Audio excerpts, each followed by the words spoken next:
Fala, meus amigos, sejam bem-vindos a mais um vídeo aqui na Recuperadora Linha Verde. Hoje estamos aí com uma Toyota RAV4. RAV4 é um carro que está dando bastante problema do lado direito. O Corolla também, 2014, 15 para cima, está tendo o mesmo problema. E aqui a gente atende bastante esses carros da linha Corolla, BMW, Mercedes. Hoje estamos aí com uma CR-V também da Honda. Estamos trocando os dois amortecedores traseiros.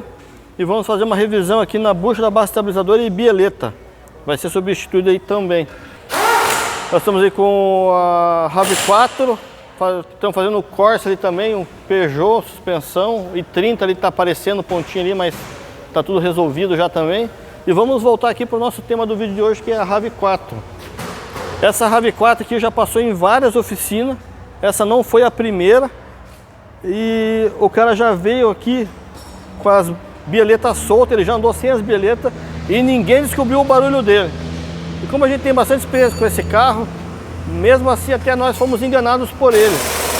Eu dei uma volta com esse carro, o barulho era constante do lado direito e eu logo desconfiei do amortecedor. Como o cliente já passou em várias oficinas, gastou um monte, teve vários custos e ninguém resolveu o problema dele, eu pedi autorização para desmontar e ver qual é o problema. E quando a gente desmonta o amortecedor, a gente logo se depara aqui com o coxinho original.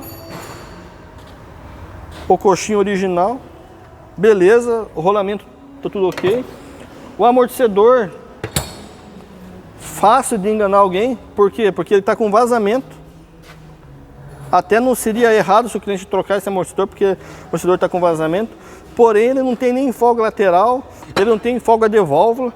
Eu já logo desconfiei que seria esse batente aqui do amortecedor, que tivesse com desgaste, que a maioria das vezes acontece nos Toyota, que esse desgaste do batente acaba esfarelando e caindo entre as válvulas do amortecedor, ó. O amortecedor possui válvulas embaixo também, ó. São várias válvulas, ó. Molas, válvulas. E esse defeito ocasiona bastante em Corolla. Corolla, RAV4, na linha Toyota. A gente perdeu tempo, desmontou, foi errado e olha aqui o problema, onde está o problema desse carro. E é por isso que ninguém achou. Mas quando eu peguei o amortecedor que estava daquele jeito, eu não tive outra opção. Eu deveria ter vindo primeiro e não vim. O coxinho do motor. Posicione ele aqui, ó. Então, pessoal, nós colocamos a iluminação aqui para vocês verem.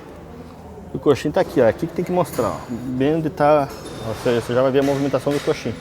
Nós colocamos o macaco jacaré para apoiar o motor. E agora eu vou levantar ele de novo.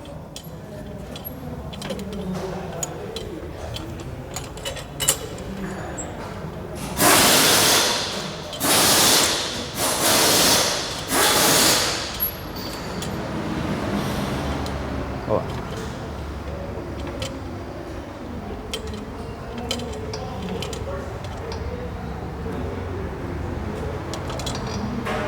Agora eu vou soltar para ver se eu consigo demonstrar na câmera o que vai acontecer com o coxinho. Ó. Então aqui é um movimento muito sutil e na câmera não está pegando. Mas o problema desse carro é que o coxinho hidráulico do motor já vazou. Então o coxinho está apoiado na carroceria. Quando o carro anda, o impacto bate na carroceria e como está do lado do amortecedor, até nós que trabalhamos o tempo todo com suspensão, a gente tem vários detalhes, acabamos sendo enganados por esse coxinho. Então aqui agora a gente vai montar de novo, não vamos cobrar nada do cliente. Como essa parte de motor a gente não trabalha, a gente vai só indicar o cliente para ir até outra oficina. Normalmente a gente já teria olhado, mas dessa vez a gente passou despercebido. Mas o nosso trabalho é bem sério e aqui a gente só vai identificar o problema para ele levar em outro lugar e consertar. Beleza, rapaziada? Segue a dica. Isso acontece bastante na linha do Corolla. A linha Honda Civic também acontece isso bastante. Então, vamos ter atenção aí no coxinho do motor também, além da suspensão. Um abraço e até o próximo vídeo.